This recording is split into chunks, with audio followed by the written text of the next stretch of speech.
দিয়ে আসা রাস্তা, এদিক দিয়ে আসা রাস্তা। তো আমি এলাম, আসার পরেই ফার্স্ট এই যে ঘোরার পরেই দেখতে পাচ্ছি মন্দির। দেখুন আপনাদের দেখাচ্ছি জুম করে, বারে বারে কালার চেঞ্জ হচ্ছে। এই মুহূর্তে দাঁড়িয়ে রয়েছি চার ধাম, বিষ্ণু চার ধামের এক ধাম বদ্রীনাথ মন্দিরে বা বদ্রী বিশালে, বা উত্তরাখণ্ডের চার ধামের এক ধাম বদ্রীনারায়ণ বা বদ্রী বিশাল, যে নামেই ডাকুন না কেন। দেখুন ক্ষণে ক্ষণে লাইট বদলাচ্ছে। এই মুহূর্তে দাঁড়িয়ে রয়েছি আমার কাঙ্ক্ষিত লক্ষ্য অর্থাৎ বদ্রীনাথে। তো চলুন ওইদিকে যাব। আর এখানে দেখতে পাচ্ছেন যে সামনে গেলে কি কি দেখাবো আপনাদের। দেখুন এই দেখুন, এই সামনে চলে এলেই দেখতে পাচ্ছেন এখানে রয়েছে মন্দাকিনী আর অলকানন্দার একসাথে মিলিত প্রবাহ। এত ঠান্ডা, এখানে হাত পকেট থেকে বার করতে পারছি না, গ্লাভ খুলে থাকতে হচ্ছে। আর এর একটু ইতিহাস আপনাদের টুকটাক বলে দিই যে এই মন্দিরটা তো অনেকদিন ধরেই ছিল।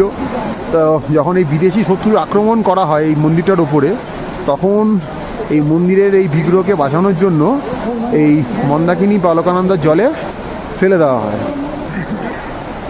আমাদের জগৎগুরু শ্রী শঙ্করাচার্য যখন এখানে আসেন, ধ্যানে বসেন, তখন উনি ধ্যানে জানতে পারেন যে এই আমাদের বদ্রী বিশাল বা বদ্রীনারায়ণের মূর্তি এই জলের তলাতেই রয়েছে, এবং তাকে দেখা দেয় যে সেই যেন এটাকে উদ্ধার করে। তো এই কুণ্ডেই বা এই মন্দাকিনী বা অলকানন্দার যে মিশ্রণে জলটা চলছে, প্রবাহটা, এর মধ্যে ডুব দিয়ে কিন্তু আদি শঙ্করাচার্য কিন্তু আবার বদ্রী বিশালকে ফিরে পান এবং এই মন্দিরে আবার করে প্রতিষ্ঠা করেন। তো এই ছিল একটা ছোট্ট ইতিহাস, আপনাদের বলে দিলাম। হয়তো অনেকের জানা বা অনেকের অজানা, যাদের জানা তাদের ভালো কথা, যারা জানেন না তা জেনে নিন এখান থেকে। আর এছাড়া তো এখানে আরও এর অনেক ইতিবৃত্ত রয়েছে। তো চলুন এবারে একটু মন্দিরের দিকে যাব, গিয়ে পুজো দেবো। কারণ সকালবেলা খুব ভিড় হয়, বিকালবেলা পুজো দেওয়াটাই মনে হয় ঠিকঠাক। এখন ফাঁকাই রয়েছে, খুব একটা লাইন নেই। তো তাড়াতাড়ি করে যাব, ওইখানে ওদিকেই জুতো পুজো রাখার ব্যবস্থা রয়েছে। তো চলুন ওখানে গিয়ে একটু পুজো দিয়ে আসা যাক। তো দেখি কীভাবে কী করা যায়। এখান দিয়ে কাতারে কাতারে লোক চলেছে, এই ব্রিজটা দিয়ে পার হতে হবে, হয়ে ওই পারে যেতে হবে। আর ক্ষণে ক্ষণে দেখুন আবারও দেখাচ্ছি এই যে আলোর পরিবর্তন ঘটছে, যেটা মন্দিরটাকে আরও একটা অন্য রূপ দিচ্ছে বারংবার। মানে যতবার দেখছি ততবার যেন মুগ্ধ হয়ে যাচ্ছে এই মুহূর্তে দাঁড়িয়ে এখানে। তো এই মুহূর্তে রয়েছি উত্তরাখণ্ডের একটা পবিত্রতম স্থান বা খুব পপুলার জনপ্রিয় একটা জায়গাতে, সেটা হচ্ছে গিয়ে বদ্রীনারায়ণ বা বদ্রী বিশাল মন্দিরের সামনে। তো চলুন দর্শন করে আসা যাক বদ্রীনাথকে। কারণ ভেতরের বিগ্রহের ছবি তো দেখাতে পারবো না, যতটা বাইরের পারবো দেখাবো। কালকে সকালেও আমি আসবো, কারণ আমি কালকেও রয়েছি এখানে, আগামীকাল, তো অসুবিধা কিছু নেই। তো চলুন ভেতর দিকে যাওয়া যাবে এবারে এই রাস্তা দিয়ে। তো এই যে দেখতে পাচ্ছেন প্রচুর মানুষের অগণিত দর্শকের মানে ভক্তের সংখ্যা, কি দর্শক বলবো না, অগণিত ভক্ত চলে এসছে। তবে বলবো যে এবারে ভিড়টা একটু কমই আছে মনে হচ্ছে, কারণ ম্যাক্সিমাম ভিড়টাই হয়তো রয়েছে আরেকটা জনপ্রিয় স্থান উত্তরাখণ্ডের কেদারনাথের দিকেই। তো চলুন এই চলাপথে এখন পুজোর সামগ্রীর দোকান রয়েছে, যা চাইবেন তাই এখান থেকে কিনে নিতে পারেন। সুভিনিয়ার হিসেবে বাড়িতে অনেক কিছু নিয়ে যেতে পারেন, পুজো দেওয়ার জন্য অনেক জিনিস পেয়ে যাবেন। তো চলুন আস্তে আস্তে একটু ভেতর দিকে যাওয়া যাক। আপনারা যদি চান এখান থেকে জার সংগ্রহ করে মন্দাকিনী অলকানন্দা জল নিয়ে যেতে পারেন। এখানে চানের ব্যবস্থা রয়েছে, আপনারা চান করে শুদ্ধ হয়েও পুজো দিতে পারেন। বাট আমার থেকে ওটা এক্সপেক্ট করবেন না, আমার পক্ষে এই ঠান্ডায় এখানে চান করে পুজো দেবো সেরকম দাবি আমি রাখছি না। আমি একটু ঠান্ডা থেকে 10 হাত দূরে থাকি, তো সেহেতু আমি এখানে এখন যাচ্ছি। সন্ধেবেলায় আগে পুজোটা দিয়ে নিই। আরও সুন্দর দেখতে লাগছে, দেখতে পাচ্ছেন অসম্ভব সুন্দর লাগছে। তো চলুন ভেতরে যাওয়া যাক, দেখি কি দেখাতে পাচ্ছি আপনাদের। এই যে ব্রিজটা দেখতে পাচ্ছেন, এই ব্রিজের উপর দিয়ে যাওয়ার। তো এই ব্রিজের উপর দিয়ে যাচ্ছি, গিয়ে একদম এই অলকানন্দা বা মন্দাকিনী যেটাই বলুন, তার উপর দিয়ে এই ব্রিজটা দিয়ে গেলেই কিন্তু আপনি চলে আসবেন একদম মন্দিরের সামনে। অর্থাৎ মন্দিরটা কিন্তু পাহাড়ের এপারের থেকে ওপারে রয়েছে। তো এদিকেও কিন্তু অনেক থাকার ব্যবস্থা রয়েছে, আপনি চাইলে এখানে সব থাকতে পারেন। তো চলুন, মানে এতই রংটা বদলাচ্ছে যে ফোনটা না ঘোরাতে পারছি না বন্ধ করতে পারছি। তো চলুন যে দেখা যাক বদ্রীনারায়ণ বা বদ্রী বিশাল। তখন এই যে সিরিজটা চলছে, একটু আগে অবধি আপনারা দেখলেন যে সিরিজটাতে আমি পঞ্চকেদার কমপ্লিট করেছি, অর্থাৎ মহাদেবের কেদারের 5টা রূপকে দেখলাম। তো এবার নারায়ণকে দেখার পালা। তো চলুন ওপরে গিয়ে দেখি যে কী করতে পারছি, কোথায় কি জুতো রাখছি, কী করবো, সেটা হচ্ছে কি ব্যাপার। যে আমরা ওই পার থেকে এই ব্রিজটা টপকে এলাম। এই ব্রিজটা টপকানোর পরই এখানে একটা সিঁড়ি রয়েছে মন্দিরে ওঠার আগে। এই সিঁড়ি দিয়ে যদি আমরা নিচে নেমে যাই তাহলে দেখতে পাবো ওই তপ্তকুণ্ড, দেখুন ধোঁয়া উঠছে, দেখতে পাচ্ছি এই ধোঁয়াটা কিন্তু ওই তপ্তকুণ্ড থেকে উঠছে, কিন্তু একটা উষ্ণ প্রশ্ন বন, ঠিক আছে। এখানে কিন্তু খুব সবসময় গরম জল থাকে, তাই ইজিলি আপনি কিন্তু চান করতে পারেন, ঠিক আছে। যারা মনে করছেন চান করবেন, বাট আমি যেহেতু একা রয়েছি জামা কাপড় রাখাটাও একটা মুশকিল, নাহলে এই গরম জলে হয়তো চান করাও যেতে পারে। বাট এখানে কিন্তু গিয়ে নারী পুরুষ আলাদা আলাদা করে ব্যবস্থা রয়েছে, চান করতে পারবেন। তো আমি আর চানের ভিডিও ওখানে আলাদা করে দেখাচ্ছি না, আমি দেখুন যে জুম করি দেখতে পাবেন এখানে অনেকে চান করছে, কারণ ওর চান করানোটা ব্যক্তিগত, সেটা দেখানোটা ঠিক না। তো যদি এখানটা একটু জুম করে দেখতে পাবেন, এই দেখুন এখানে কিন্তু অনেক মানুষ চান করছে, গরম জল কিন্তু সবাই বলছে একবার চান করলে ভালো হয়, চান করলে ভালো হয়। তো করতেই পারেন যারা ফ্যামিলি নিয়ে আসছেন, আমি একা বলে হয়তো করা হয়ে উঠলো না। তো এখানে একটা তপ্তকুণ্ড রয়েছে, এই কুণ্ডতে চান করেই কিন্তু আপনারা একদম জামা কাপড় পরেই উঠে যেতে পারেন, একদম এই উঠলেই বদ্রী বিশাল মন্দির, এটাও দেখিয়ে দিলাম। তো আপনারা যারা আসছেন এই তপ্তকুণ্ডে চান করবেন, করেই কিন্তু এই মন্দিরে পুজো দিতে পারবেন, সারা বছর এখানে গরম জল থাকে। একদম মন্দির চত্বরে চলে এসেছি। তো এখানে দেখতে পাচ্ছেন একদম সেই এখানে প্রসাদের প্রচুর দোকান রয়েছে, আপনারা এখান থেকে প্রসাদ কিনতে পারেন।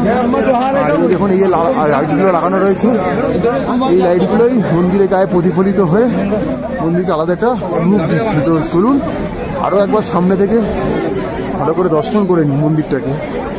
যদি আজকেও আসি কালকেও আসি, এই দেখুন একদম মন্দিরের সামনে দাঁড়িয়ে রয়েছি এই মুহূর্তে, অসম্ভব সুন্দর। ওই পরে ছিলাম, এখন চলে এসেছি একদম মন্দিরের ভিতরে। একটা বিশাল বড় ঘন্টা রয়েছে, মন্দিরে প্রবেশ করছি।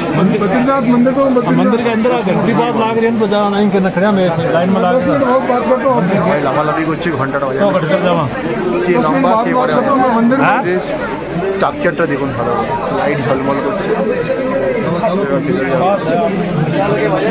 বেশি ভিড় নেই, সামান্যই ভিড় রয়েছে। চলেছি আস্তে আস্তে, দেখতে পাচ্ছেন বড় বড় ঘন্টা পড়ে রয়েছে।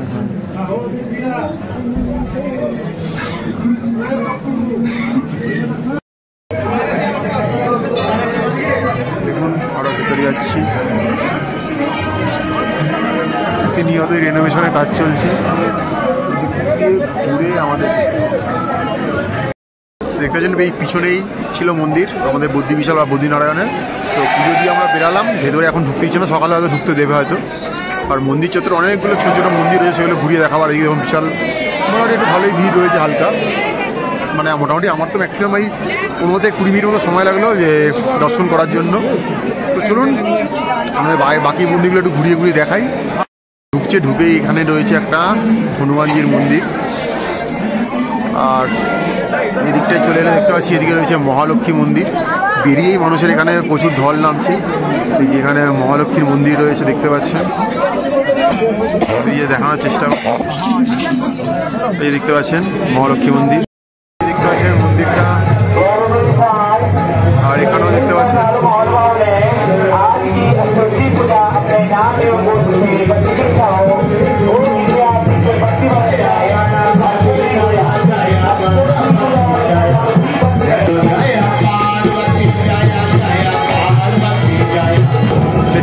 এখানে প্রচুর লাইন পড়ে গেল হঠাৎ করে, এখন লাইন ছিল না।